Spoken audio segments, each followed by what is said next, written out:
apa ya, eh, satu kan baru mengalami kondisi seperti itu, terus juga kondisi nggak ada listrik, jadi itu emang ya takut karena kan beberapa kabar juga ada apa namanya tuh, peluru itu nyasar ke rumah-rumah, makanya kita juga khawatir gitu.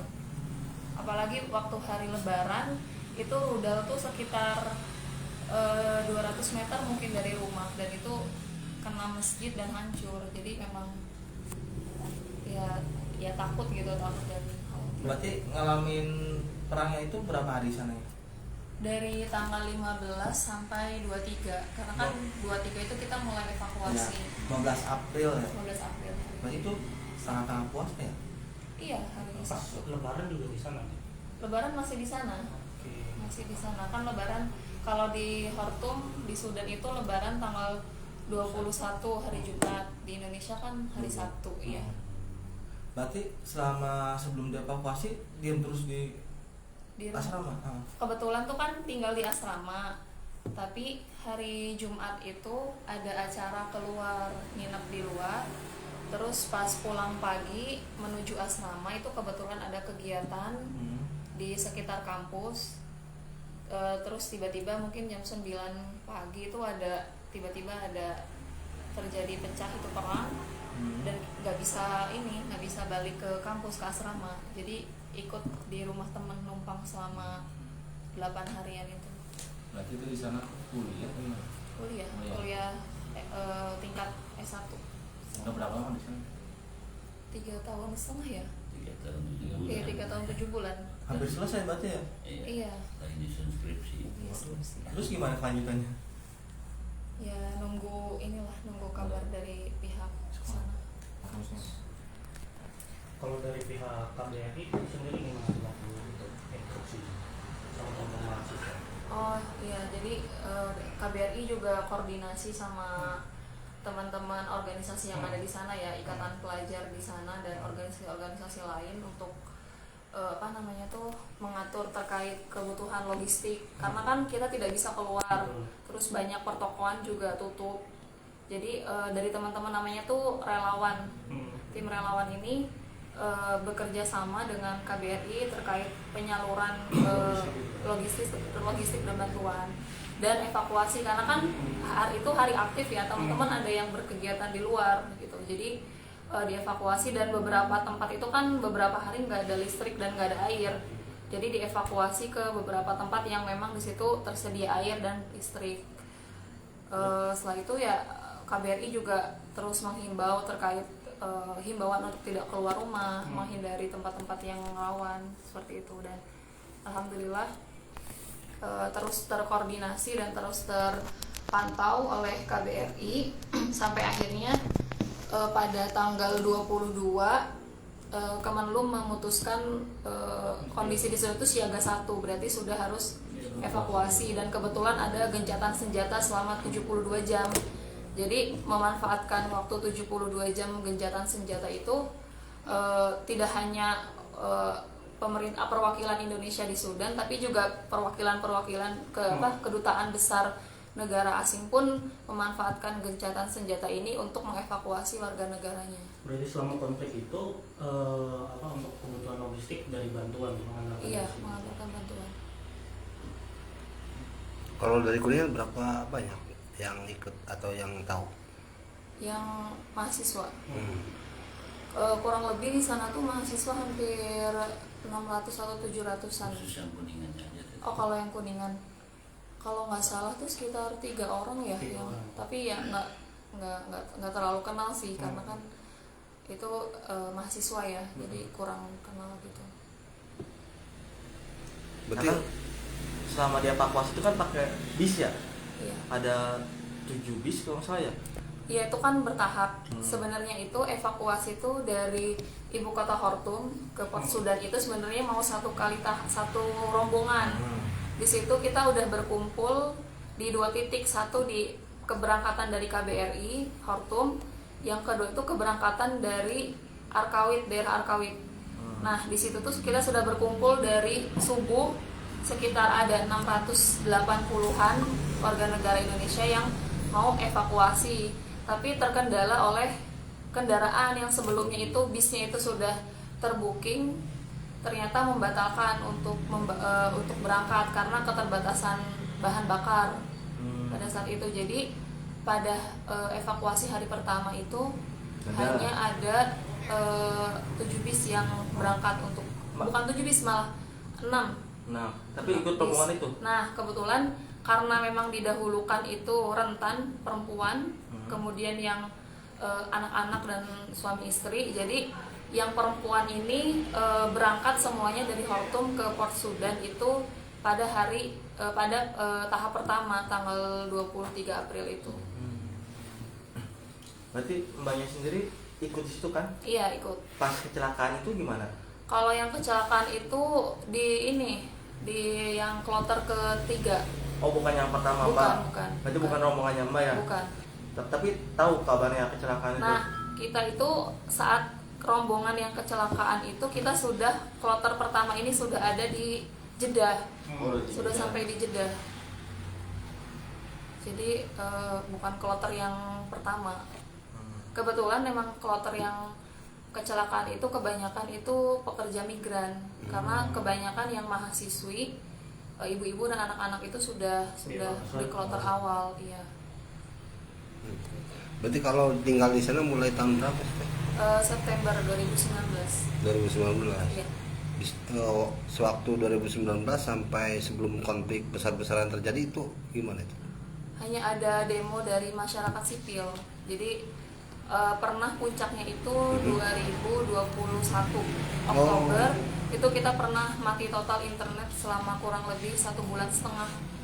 Nggak ada jaringan? Iya, dimatikan semua akses internet. Itu pun kita agak terbatas ya gerak keluar rumah atau aktivitas lainnya, karena itu konflik. Biasanya tuh kalau di Sudan, kalau ada konflik atau ada kayak demo dari masyarakat sipil, itu tuh kita biasanya sudah ada pengumumannya, dan biasanya tuh sudah ada jadwal tanggal berapa dan di titik-titik daerah mana yang rawan. Dan itu biasanya kita menghindari hal tersebut. Dari KBRI pun ketika ada informasi terkait ada demo, misalnya besok hari Kamis di daerah mana, itu kita selalu diinfokan seperti itu. Tapi memang ini bukan demo yang biasanya dari masyarakat sipil ke pemerintah, tapi ini memang perang ya.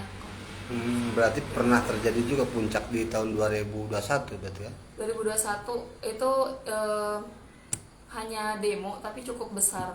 Seperti itu. Tapi bukan konflik bersenjata, hanya konflik di hanya demo-demo di jalan seperti itu.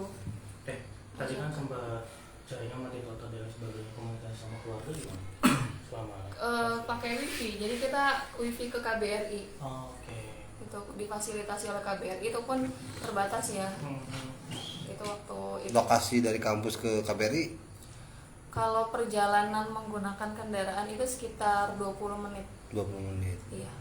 Artinya koordinasi terus begini ya? Iya, alhamdulillah memang KBRI itu berada di ibu kota Khartoum, dan kebetulan penyebaran WNI di Sudan itu tidak terlalu banyak, dan banyaknya itu memang di Khartoum, terutama mahasiswa-mahasiswi itu tinggalnya di Khartoum.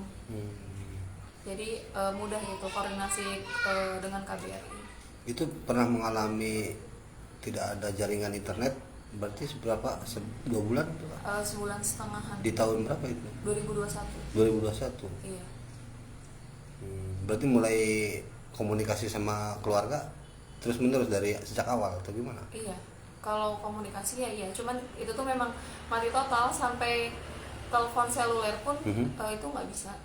Memang ada jaringan. Mati jaringan, semua provider itu dimatikan. Itu pernah di 2021. Nah, memasuki konflik peperangan pernah melihat ada yang terbunuh ataupun memang enggak? Sebenarnya peringatan waktu kudeta itu kan sebenarnya bulan April 2019. Itu kan pernah terjadi besar-besaran juga di Sudan. Nah, biasanya itu tiap tahun tuh ada peringatannya. Peringatan dalam artian pada tanggal tersebut dikhawatirkan akan demo besar di tanggal-tanggal tertentu. Nah, kita tuh sudah dihimbau di tanggal 11 kalau tidak salah 11 April khawatir akan ada demo besar mengingat kejadian di 2019. Tapi ternyata di tanggal 11 itu tidak ada apa-apa, bahkan demo pun tidak ada di jalanan itu. Yang terjadi malah tanggal 15 dan itu tidak diduga sebelum-sebelumnya. Berarti nggak direncanakan. Karena memang ini mungkin iya dari pemerintahnya. Tapi kalau dapat info dari sana itu emang perang saudara atau gimana tuh? Dapat kabar burungnya? Kurang tahu, kalau kurang nggak berani ya memberikan statement itu perang saudara atau apa, karena memang kita sebagai warga negara memang dihimbau untuk tidak ikut campur terkait urusan politik di sana gitu. Kalau kuliah jurusan apa?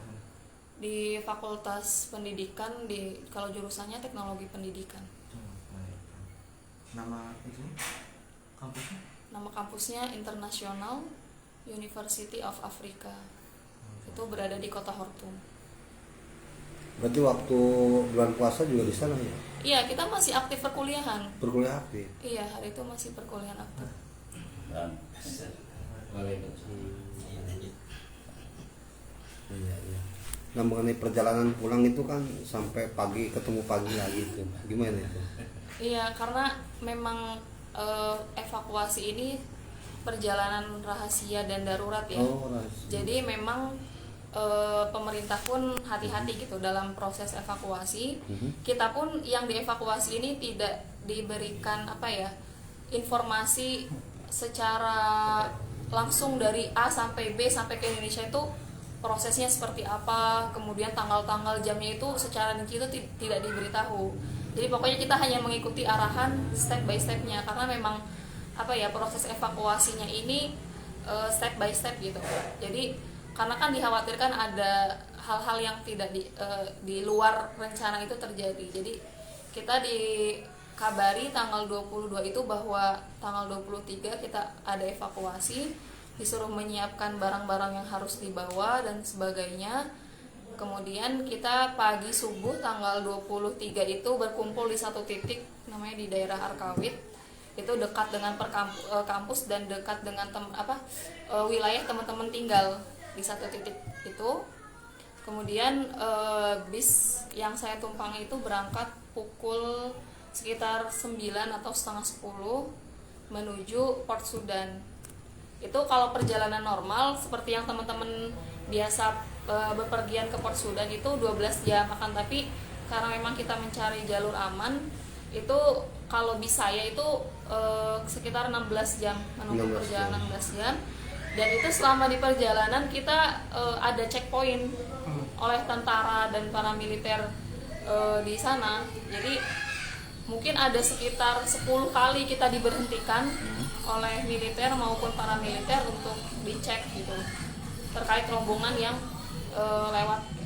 melintasi jalur tersebut. Sampai karena kapal laut yang akan membawa kita itu belum sampai di dermaga Port Sudan. Akhirnya kita diinapkan terlebih dahulu, namanya itu di daerah Sawakin. Di situ kayak tempat pariwisata dan banyak penginapan. Baru kemudian besoknya sekitar pukul 11 kita menuju pelabuhan Port Sudan. Nah itu pun karena memang yang naik kapal tersebut memang banyak, jadi proses menunggu sampai kapal tersebut berangkat itu kita nyampe ke nyampe ke pelabuhan itu jam 1 pagi. Kemudian kapal ini baru berlayar sekitar pukul 8 pagi. Kemudian perjalanan laut itu pun kapal ini didampingi oleh kapal TNI Angkatan Lautnya milik Saudi. Jadi memang dikawal ketat. Sampai di pelabuhan Jeddah itu sekitar pukul 7 atau 8 pagi. Kemudian kita menunggu sampai semua penumpang turun. Kemudian kita diangkut oleh bis dari KJRI Jeddah untuk dibawa ke hotel di Jeddah. Kemudian menginap 1 malam. Besoknya kita dikabarkan akan terbang ke Indonesia dan take off dari Jeddah itu sekitar pukul 4 sore dan landing di Soekarno-Hatta itu pukul 6 6 kurang pagi. 6 pagi ya. Iya, sekitar 6 pagi. Hmm. 5.45. 5.45. Kalau Dalam perjalanan untuk kebutuhan logistik gimana itu? karena memang ini evakuasi ya, jadi itu memang ya apa ya, ya alhamdulillah logistik disediakan, walaupun ya kita berusaha untuk cukup lah gitu untuk ibaratnya berusaha untuk memanfaatkan logistik yang sudah disediakan untuk kebutuhan kita gitu. Karena kan memang tidak ada, bukan seperti perjalanan pariwisata yang disediakan kebutuhan makan yang tercukupi, karena kan ini perjalanan darurat dan di semua tempat dan kondisi pun apa ya, kesulitan gitu. Jadi kita seadanya logistik kebutuhan konsumsi yang bisa kita makan kita bawa seperti itu. wawancara Dan mas ngobrol-ngobrol secara